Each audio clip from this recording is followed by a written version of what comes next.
darkness, my old friend.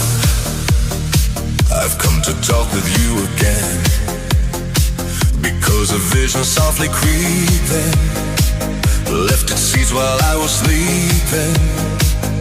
And the vision that was planted in my brain still remains within the sound of silence.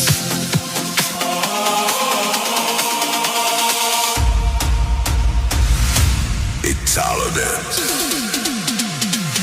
Italo dance, Rogerio.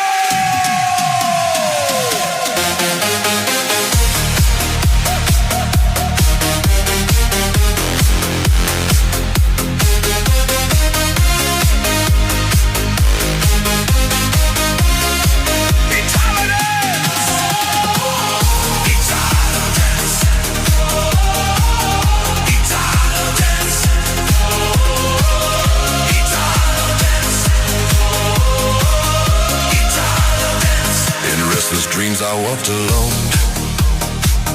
narrow streets of cobblestone, neath the halo of a street lamp. I turned my collar to the cold and damp, when my eyes were stabbed by the flash of a neon light that split the night and touched the sound of silence. And in the naked light I saw